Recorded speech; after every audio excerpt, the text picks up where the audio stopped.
नमस्कार, प्रणाम। अजय भोजपुरी। जैसे कि हम रउआ सबसे बतौले रहनी है, 2024 के पहला वीडियो 2023 से जुड़ल विषय पर रही। आ आज के जौन विषय बा, भोजपुरी किताबिन खातिर 2023। शायद 29 या 30 दिसंबर के बात ह। आखिर पर संविधान के सूची में शामिल करे खातिर भोजपुरी में लिखे पढ़े खातिर एगो दूगो फोटो लागा रहे। शायद यह फोटो रहे। आ वो फोटो पर कुछ कमेंट आई। कमेंट ऐसा रहे कि भोजपुरी में आज ले कुछ लिखाइले नहीं है, तो भोजपुरी के संवैधानिक मान्यता कहाँ से मिली। तो ऐसा दो तीन लोग कमेंट के लिए रहे, ट्विटर पर चाहे फेसबुक पर। लोगन के बात सही बा कि कोनो भाषा होखे, दुनिया के कोनो भाषा जौना में कुछ लिखात पढ़ात ना होखे, वो भाषा के बरियारी अकादमी के भाषा चाहे संवैधानिक मान्यता के भाषा काहे दिहल जाओ, ओकरा के ऐसा भाषा काहे मानल जाओ यदि ओकरा में कुछ लिखात नहीं है, कुछ पढ़ल नहीं है जात, कुछ काम नहीं है होत। बाकी इहो बात बा कि भारत में संविधान में ऐसनो भाषा बाड़ी स जौन की ओकनी के संविधान में बाड़ी स, अकादमी के भाषा बाड़ी स। बाकी ओकनी में यदि लिखे पढ़े के काम देखल जाए तो बहुत कम बा। माने वो संविधान में अकादमी में शामिल वो भाषा सबसे ज्यादा काम जौन बा कुछ एक ऐसा भाषा में हो रहल बा जौन की संविधान अकादमी के भाषा नहीं स। बाकी वो लोगन के कमेंट, वो लोग भोजपुरिया रहे और वो लोगन के कमेंट भोजपुरी के लेके रहे। यदि हम अपन यात्रा देखता नहीं भोजपुरी के लेके पिछला 14, 15, 16 साल के, तो ओकरा में ई सवाल जौन बा 16 साल 15 साल पहलहू रहे, ई सवाल आजो बाटे। खास बात बताओ तनी से, बड़ा मजेदार बाटे कि भोजपुरिये लोग से भोजपुरी भाषा खातिर ई सवाल करेला। सवाल कुछ ऐसा बा, भोजपुरी भाषा में कोनो किताब लिखाइल बाड़ी स का? भोजपुरी भाषा के कोनो अपन व्याकरण बा, शब्दकोश बा? भोजपुरी भाषा के कोनो लिपि नहीं है बा का? भोजपुरी भाषा में कोनो पढ़ाई लिखाई होला? ई सवाल रहेला। एगो सवाल औरू तनी साहित्यकार लोग जन तनी पढ़ल लिखल रहेला, उ लोग कहेला कहाँ के भोजपुरी? बनारस के, आजमगढ़ के, बलिया के, आरा के, छपरा के, चंपारण के, कहाँ के भोजपुरी? तो ई बहुत जेन्युइन कह के हम सवालन के अपमान ना करब, लेकिन जेकरा भाषा के जानकारी नहीं है, जे भाषा के सही माने में नहीं जानत, ओकरा खातिर ई सवाल जेन्युइन हो सकेला। बाकी सतही सवाल बाटे। तो ये पांचों सवाल के जवाब यदि हम मोटा मोटी दी तो कहें कि हाँ, भोजपुरी में कई हजार किताब लिखाइल बड़ी स, लिखा रहल बड़ी स, हर साल लिखा रहल बड़ी से किताब। भोजपुरी के व्याकरण बा, अपन शब्दकोश बाटे। भोजपुरी के पहला व्याकरण भोजपुरी में, मतलब भोजपुरी भाषा में भोजपुरी के पहला व्याकरण जौन बा करीब करीब 124 साल पहले लिखाई रहे। भोजपुरी भाषा के पढ़ाई जौन बिया, भोजपुरी भाषा में जौन पढ़ाई बिया और भोजपुरी भाषा खातिर जौन पढ़ाई बिया, भोजपुरी भाषा खातिर तो पढ़ाई अमेरिका से लेके यूरोप के कतने यूनिवर्सिटी में चलत आटे भइल बा। बाकी भोजपुरी भाषा में पढ़ाई जौन बाटे तनी करीब करीब 6-7 गो यूनिवर्सिटी या कॉलेज में चल रहा बाटे। जहाँ तक बात रहल भोजपुरी कहाँ के भोजपुरी, माने ई लोगन के सवाल रहेला, तो कहाँ के भोजपुरी? तो जहाँ के हिंदी हो जा, जहाँ के अंग्रेजी वैसे ही हो जा के भोजपुरी।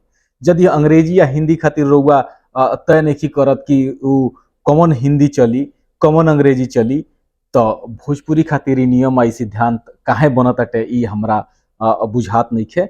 लिपि के सवाल जहाँ तक बाटे, तो विश्व में बहुत सारा भाषा बाड़ी स। यदि बात करी हम अंग्रेजी के, बात करी मराठी के, बात करी नेपाली के, एकनी के बड़ा नामचीन भाषा है स। तो एकनी के आपन लिपि नहीं है, एकनी के पहले से जौन लिपि चली आ रहल बाटे वही लिपि में लिखाइल बड़ी स। वैसे ही भोजपुरी जौन बिया पहले कैथी में लिखात रहे, अब जौन बिया तो देवनागरी में लिखात। या भारत के हमरा लागत अटे कि 6-7 गो ऐसा भाषा बाड़ी स, संविधान में शामिल भाषा, अकादमी में शामिल भाषा, जौनन के लिपि जौन बा तो देवनागरी बाटे। तो लिपि के सवाल तो जौन कहल जाला अव्वल दर्जा के बुरबकाही वाला सवाल है। बाकी तबो अंग्रेजी जौन बाड़े बिया तो अंग्रेजी के आपन लिपि ना हो, रोमन में लिखा ले। रोमन ओकर अपन लिपि ना हो। तो ई पांचों सवाल के जवाब बाटे। बाकिर ऐसन कुल सवाल हमनी के अक्सर सुने के मिलेला, ऐसन कुल सवाल हमनी के सुझावेला। बाकिर आज के वीडियो जोन बा पहला सवाल पे बाटे कि भोजपुरी में का किताब लिखाइल बड़ी स, अब भोजपुरी में का लिखा रहल बा। तो जैसे कि हम कहनी है भोजपुरी में कई हजार किताब लिखाइल बड़ी स। आई बात खाली मुदोदई के नहीं खे, हम गलथेथई नहीं करत। रुआ सब भोजपुरी साहित्यांगन पर जाई बा, ओजा लगातार जोन बाटे तोन किताब अपलोड हो रहल बड़ी स। जौना घड़ी हम ए विषय पर वीडियो बनावे के रहनी, ओ घड़ी 1093 गो किताब रहली स। आज 2 किताब और अपलोड भइल बड़ी स, तो 1095 गो किताब रुआ सबके भोजपुरी साहित्यांगन पर मिल जी स। तो ई लिखाइल किताब बड़ी स। भोजपुरी साहित्यांगन लगातार एक किताबिन के लगा रहल बाटे। हमरा उम्मीद बाटे कि गते गते 4-5 साल में उ लगभग 1095 गो किताब लगौले बाटे। एकरा अलावा ओइजा पत्र पत्रिका भी लागल बाटे।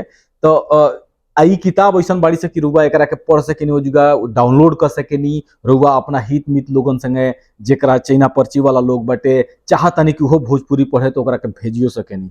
यानी कि फ्री में पढ़े के सुविधा, फ्री में डाउनलोड करे के सुविधा और फ्री में शेयर करे के सुविधा। तो इस साहित्यांगन के बात बाटे। भोजपुरी साहित्यांगन नाम जोन बा गूगल सर्च करी रुआ मिल जाई। अब रुआ मन में सवाल आई कि अच्छा ठीक बा भाई, ये तो लिखाइल बड़ी स, किताब मिल गई बड़ी स, लेकिन अब का होता टे? 2022 में का भी रहे, 2023 में का भी रहे, 2024 में कुछ होखे वाला बा का? यानी कि किताब लिखाए वाला बा का? तो ये सवाल के जवाब बटे हाँ, भोजपुरी में टटका किताब लिखाइल बड़ी स, अलग अलग विषय पर लिखाइल बड़ी स। लिखा रहल बड़ी स, लगातार लिखा रहल बड़ी स। बड़ा संजोग से मने आज के वीडियो के बनावे के लोगन के सवाल आखिर पर जौन आइल, और ओकरा बाद सुनील कुमार पाठक भैया वहाँ के बहुत बेहतरीन साहित्यकार हैं, समीक्षक हैं। आलोचना वहाँ के बड़ा प्रसिद्ध हटे।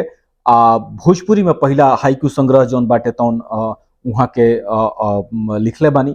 तो वहाँ के एगो सूची 2022 में वहाँ के बनावे के कोशिश कैले रहनी, ना बनल। 2023 में वहाँ के सूची बनौनी, जौन की उपलब्ध जानकारी रहे इंटरनेट के माध्यम से, सोशल साइट के माध्यम से, साहित्यकार लोगन के माध्यम से। वो जानकारियन के आधार पर वहाँ के 2023 में प्रकाशित भोजपुरी किताबिन के, भोजपुरी से जुड़ल किताबिन के सूची बनौनी। वो सूची में 2023 में 56 गो किताब भोजपुरी खातिर प्रकाशित भइल बड़ी स।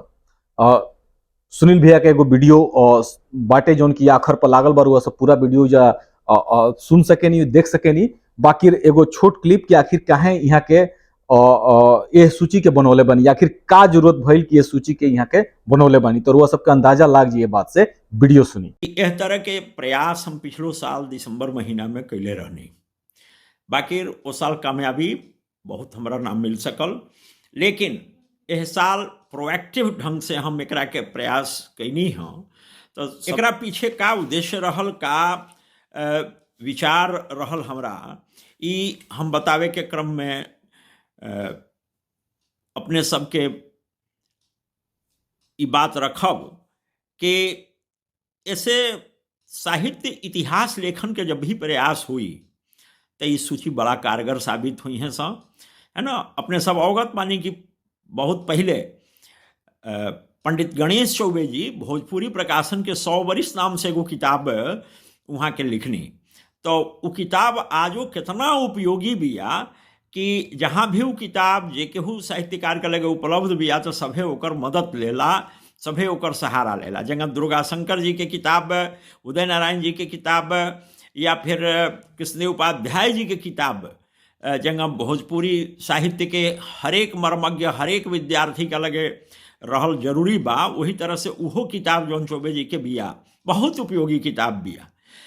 ओकरा बाद अरुण मोहन भारवी जी भोजपुरी इंसाइक्लोपीडिया के 2 किताब वहाँ के जारी कैनी, जौना में भोजपुरी प्रकाशन के दिशाई जौन प्रयास भइल बा।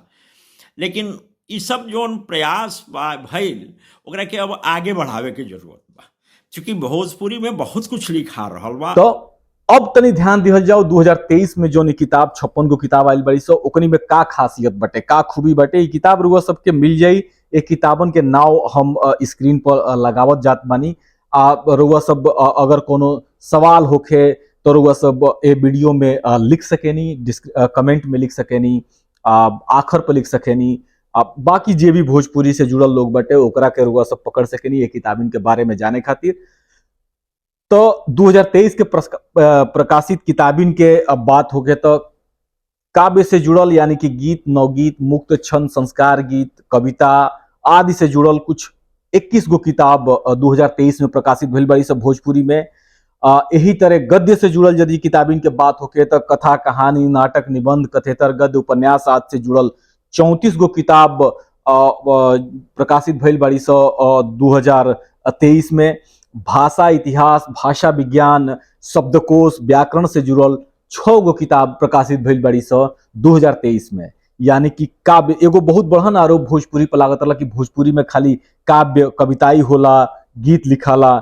बाकी यदि 2023 के रुआ सब देखब कि किताब जो आइल बाड़ी सो ओकनी में कथेतर गद्य के बड़ा जोरदार तरीका से धमक जोन बाटे भोजपुरी में देखल जा सकेला। यानी कि 21-22 गो किताब जोन बाड़ी सो काव्य आधारित बाड़ी सो, 34 गो किताब जोन बाड़ी सो गद्य से केंद्रित बाड़ी सो। एकरा अलावा शब्दकोश, व्याकरण से जुड़ल किताब, भाषा विज्ञान से जुड़ल किताब जोन बाटे करीब करीब 6 गो किताब बाड़ी सब। नया चीज योग शास्त्र आदि से जुड़ल किताब बाड़ी सब।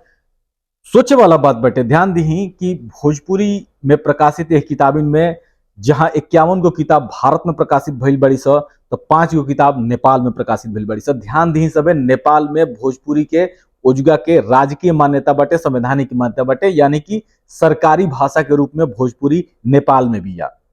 तो ई कतना देश में, 2 गो देश में, भारत और नेपाल में भोजपुरी के किताब कुल प्रकाशित भइल बाड़ी सब। और 56 गो किताबिन में 4 गो किताब ऐसा बाड़ी सब जौन के भाषा हिंदी बड़ुए और 2 गो किताब ऐसा बाड़ी सब जौन के भाषा भोजपुरी या हिंदी दोनों बाटे। यानी कि 6 गो किताब में रुआ सबके हिंदी और भोजपुरी दोनों पढ़े के मिली। बाकी जो मूल बा किताबिन के वो मूल में या तो भोजपुरिया नायक बड़े जो उनकी भोजपुरी के वजह से प्रसिद्ध भइले, चाहे भोजपुरी से जुड़ल चीजन पर ये किताब लिखाइल बड़ी सब। आप एह प्रकाशकन में यदि एक किताबिन के प्रकाशकन के नाम देखल जाओ तो राजकमल प्रकाशन और सेतु प्रकाशन जैसन नामी प्रकाशक लोग शामिल बटे, जे कि अलग अलग भाषा में या हिंदी खातिर जानल मानल प्रकाशक के रूप में गिनल जाला। तो भोजपुरी में वो लोगन के एंट्री भी बड़ा शानदार बटे। कहे के मत एकरा अलावा सौर भाषा ट्रस्ट जो एगो प्रकाशन बाटे तो में सबसे ज्यादा हमरा लागत है कि 26 या 27 गो किताब 56 गो में से सौर भाषा ट्रस्ट से प्रकाशित बाड़ी स। तो कहे के मतलब बाटे कि प्रकाशन भी बड़ा पुरजोर तरीका से भोजपुरी के किताबिन के लेके आ रहा बाटे। हम निजी रूप से प्रकाशक लोगन के, लेखक लोगन के जे किताब के लिखले बाटे आ सुनील भैया के बहुत बहुत धन्यवाद करब हम पाठक लोगन के जे किताबिन के किन के पढ़ रहल बाटे। बहुत जरूरी बाटे। कुछ किताब हमरो लगे बाड़ी स, हम कोशिश करब कि ये किताबिन में से जो हमारा लगे किताब बाड़ी स, जौन किताबिन के हम पढ़ल बनी ओकनी के बारे में रुआ सबसे बताई। बाकी धन्यवाद है लोगन से बाटे कि एगो भाषा जौना के संवैधानिक मान्यता नहीं खे, अकादमिक मान्यता नहीं खे, ओ भाषा में 2023 में 56 गो किताब प्रकाशित भइल बाड़ी स। ओकरा में गद्य भी बा, काव्य भी बा, भाषा विज्ञान भी बा, व्याकरण भी बा, शब्दकोश भी बाटे। तो ये एगो बहुत बढ़िया आ बेहतरीन बात हुई। एगो और बात हम कहल चाहब, अब बहुत जरूरी बात बाटे कि आज के तारीख में भाषा के नाव पर, भोजपुरी के नाव पर बहुत सारा व्हाट्सएप ग्रुप बनल बा, बहुत सारा पेज संस्था बनल बाड़ी स, जहां भोजपुरी के नाव तो बाटे, बाकी भोजपुरी के नाव पर जौन बातचीत हो रहल बाटे, जौन ओकरा में जौन चीज सोझा आ रहल बाटे ओकरा में भोजपुरी भाषा गायब बड़ुए, भोजपुरिया संस्कृत गायब बड़ुए, भोजपुरी से जुड़ल बात गायब बड़ुए, भोजपुरी के भाषाई जौन स्वरूप बाटे वो गायब बाटे। तो आज के समय में जब कलाकार लोग, गायक लोग, गायिका लोग जब भोजपुरी में गावता, जे भिखारी ठाकुर के विदेशिया के मंचन करता, गबर घिचोर के मंचन करत हटे, उ जब भोजपुरी से भाग रहल बा, मंचन करे खातिर ना, मंचन करत हटे भोजपुरी में, बाकी ओ मंचन के बारे में भोजपुरी में वो बतावत नहीं खे। उ गावत बाटे भोजपुरी गाना, उ गावत बाड़ी भोजपुरी गाना, बाकी ओ गाना के बारे में भोजपुरी में नहीं बतावत।